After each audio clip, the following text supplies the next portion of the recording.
కట్టుకోమన్నా. నాకు కూడా.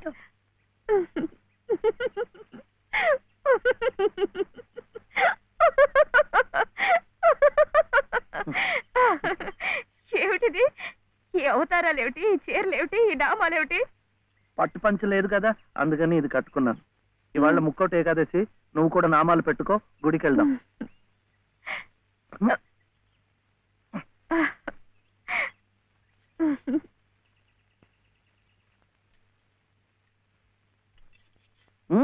వద్దు, ఇవాళ ఉపవాసం.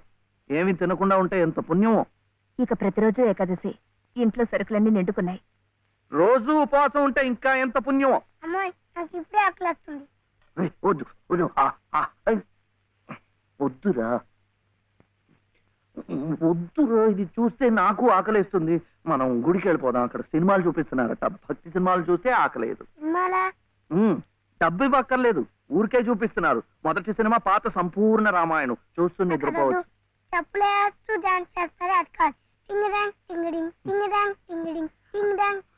వద్దు, పండగ రోజున అలాంటి సినిమాలు చూస్తే గళ్ళిపోతాయట. హరే రామ హరే కృష్ణ చెప్పిస్తూ ఉందాం అంతే. జపాలు చేస్తూ సినిమాలు చూస్తే ఆకలి తీరదండి.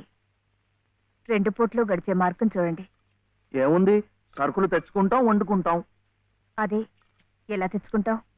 డబ్బులు ఇస్తాం, తెచ్చుకుంటాం. డబ్బు ఎక్కడి నుంచి వస్తుంది? ఉద్యోగం చేస్తే వస్తుంది. ఉద్యోగం ఎవరు చేయాలి? నువ్వే. వీడేమో చిన్నవాడు, నాకేమో చదువు లేదు.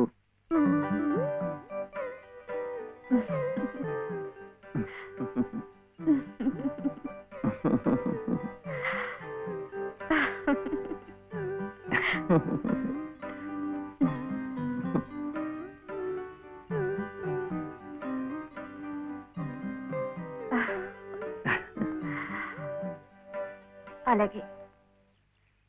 సార్ సార్, కూడి గారు బయటికి వెళ్ళారు. పెద్ద తీసేవాత చిన్న తీసేవాత మాత్రం ఇంట్లో ఉన్నారు. అయితే ముందు వీళ్ళు భాగరించేస్తాను, తర్వాత తిరిగి కుడికి చేసుకోవచ్చు.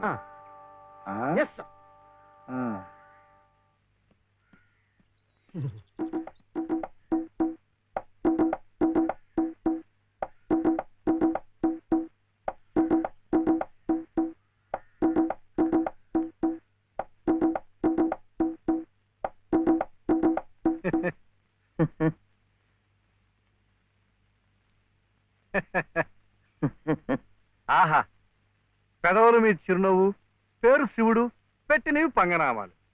శివాయ విష్ణురూపాయ శివరూపాయ విష్ణవే. తప్పు, ముష్టివాడు విచ్చేయడానికి అమ్మ ఇంట్లో వెళ్ళు. ముష్టివాడైతే బొగ్గులవి ఇంత లావుగా ఉండవు. తిండి లేకుండా ఎండిపోయి ఉంటాడు. కూర్చోండి. ఏమిటి బాబు, నీ చెయ్యి మీద కూర్చున్నానా? చీర. చీర మీద కూడా కూర్చున్నానా? లలిత చీర. లలిత చీర? ఆహా, మనిషిలాగే చాలా లలితంగా ఉందయ్యా.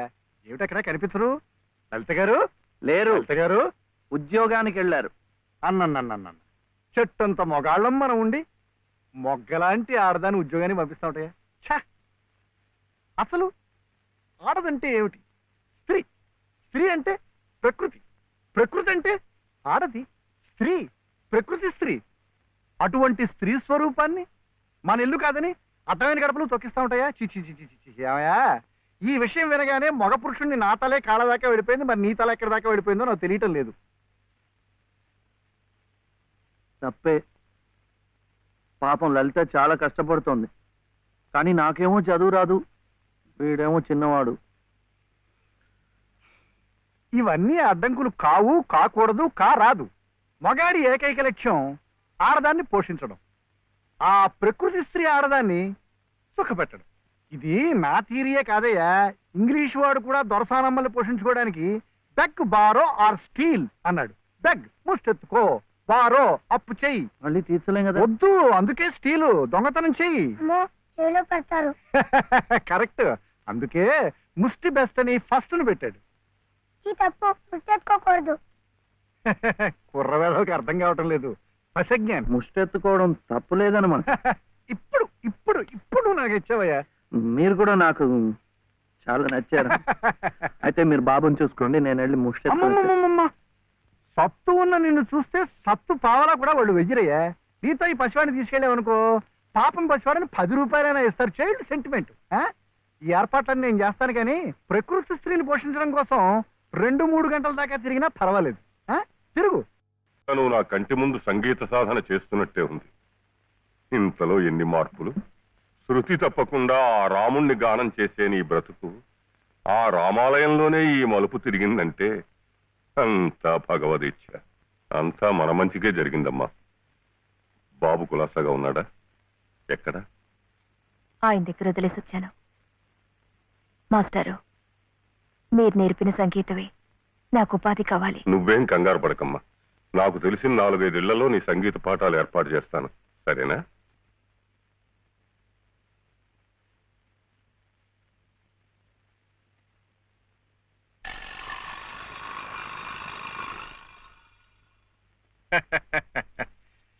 శివయ్య గారు వెళ్తూ నాకు ఈ తాళం చెవి ఇచ్చి వెళ్ళారు. Upstairs.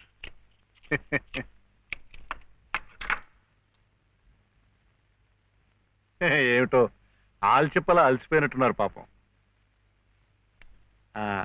Coffee, tea? Thanks. Sure. మంచిది.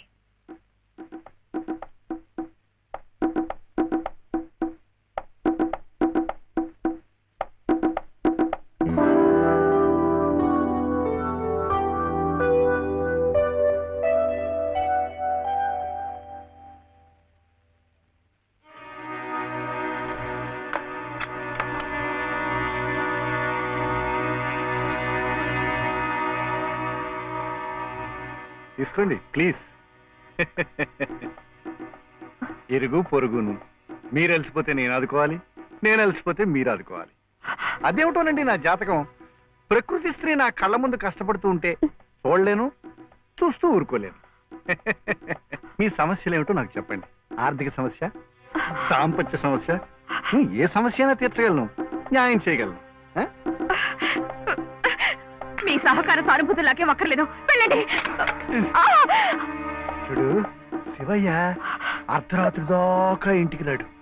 నువ్వు ఒంటరిగా ఉన్నావు, అందంగా ఉన్నావు, నేను ఒంటరిగా ఉన్నాను, ఆకలిగా ఉన్నాను.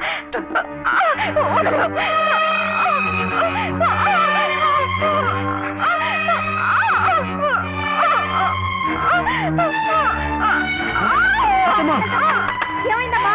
ఇప్పుడు కనిపిస్తుంది.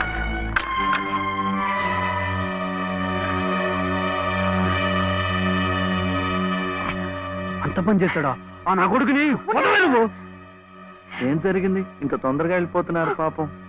ఏం జరిగిందా? నువ్వు లేనప్పుడు ఆ అమ్మ చేసి బలాత్కారం చేయబడియా?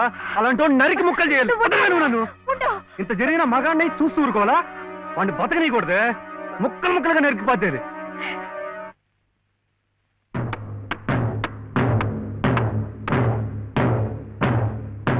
ఎలా శివయ్య? అడుగు నేర్పారు కానీ కొట్టడం కదా.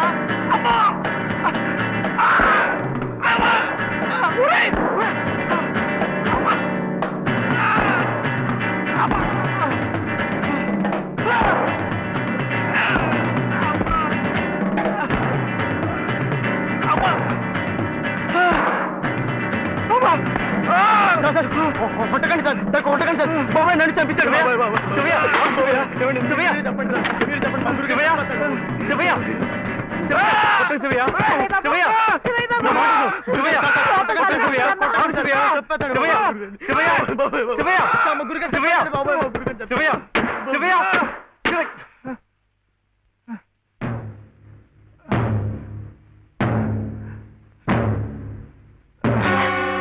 చచ్చిపోయారు బాబోయ్. మా గురుగారి చంపించాడు బాబోయ్. పని చేశారండి. ఆయనకి ఏదైనా జరిగితే మన మీదకి వస్తుందేమో. డాక్టర్ దగ్గరికి తీసుకెళ్తే. గురుగారు బాబు, గురుగారు గురుగారు చచ్చిపోయారా? గురుగారు, గురుగారు, గురుగారు, మా గురుగారు చచ్చిపోయారు. గురుగారు,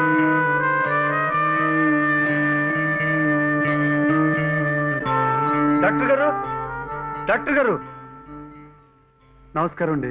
నమస్తే. ఈయన మా ఎదురింటి మేడ పైన. బా ఇక్కడ కాదయ్యా, ఇక్కడ ఇక్కడ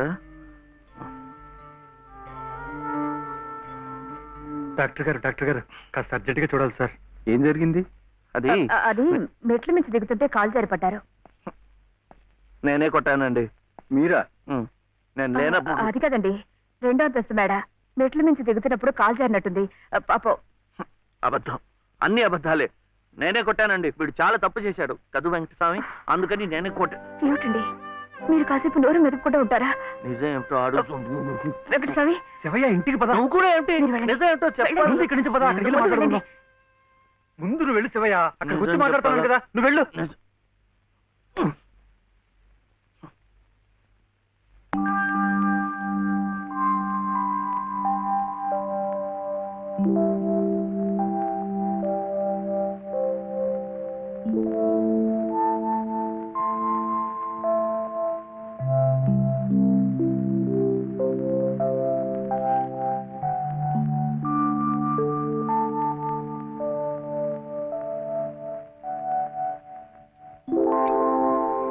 ఇక నుంచి నేను నిజం చెప్పాలా అబద్ధం చెప్పాలా?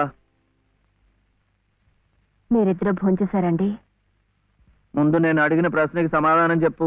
నిజం చెప్పాలా అబద్ధం చెప్పాలా? ఉం? నిజం చెప్పాలా అబద్ధం చెప్పాలా? ఏమిటండి ఆ మొండితనం? మరి డాక్టర్ దగ్గర నిజం చెప్తే ఎందుకు నోరు మూసేశారు? ఆ దుర్మార్గుడికి ఏదైనా అయిందే అనుకోండి, మీరే చేశారని జైల్లో పెట్టరు. అందుకని అబద్ధం చెప్పనా? అది మా అమ్మేమో అబద్ధం చెప్పొద్దు అంది, నువ్వేమో నిజం చెప్పొద్దు అంటున్నావు. ఎవరి మాట వినాలో ఏం చేయాలో నాకు అర్థం కావటం లేదు. పెళ్ళారి లోపల నిజం చెప్పాలో అబద్ధం చెప్పాలో చెప్పేసేయండి, అంతే.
ఏమండి ఏమండి ఏమిటి ఇక్కడ పడుకున్నారు? నిజం చెప్పనా అబద్ధం చెప్పనా? నిజమే చెప్పండి. బాబు పక్కంతా తడిపేశాడు, అందుకని ఇక్కడ వచ్చి